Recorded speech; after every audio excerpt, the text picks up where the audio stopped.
not once, but twice, you use the term sexual preference to describe those in the LGBTQ community. And let me make clear, sexual preference is an offensive and outdated term. It is used by anti-LGBTQ activists to suggest that sexual orientation is a choice. It is not. Sexual orientation is a key part of a person's identity. That sexual orientation is both a normal expression of human sexuality and immutable was a key part of the majority's opinion in Obergefell, which, by the way, Scalia did not agree with. So in saying that I couldn't opine on whether Obergefell was rightly decided or not, I was certainly not indicating disagreement with it. The point of not answering was to simply say it's inappropriate for me to say a response. And the second point was to say that I certainly didn't mean and, would never mean to use a term that would cause any offense in the LGBTQ community. So if I did, I greatly apologize for that. I simply meant to be referring to Obergefell's holding with respect to same-sex marriage.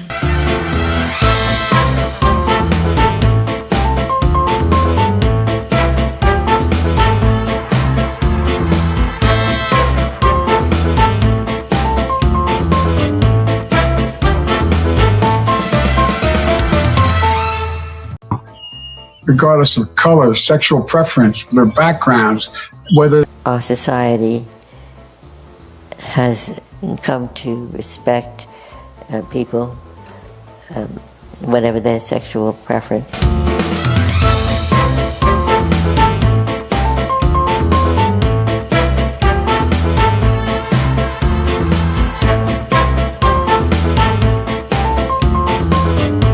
Here's the old definition versus the new definition of sexual preference. Before it said orientation, sense, sexual preference. And now, after that exchange between the two of them on Tuesday, now it says offensive sense, sexual preference. What's your response?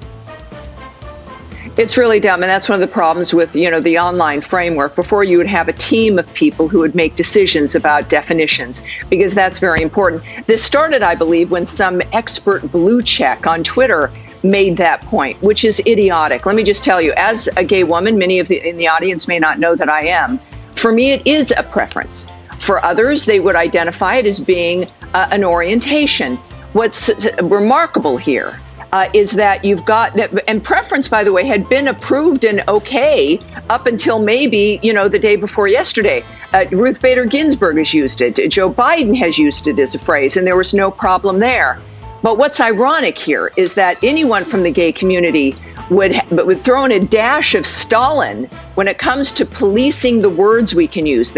All the civil rights movements were about being able to define ourselves, to live lives that best suited us. And they are the last people who should be punishing people or determining as the adjective police what it is we can use. And that's, I think, the danger, is that you've got now this clamp trying to make it seem as though either everyone's homophobic or you've got to be careful with every word.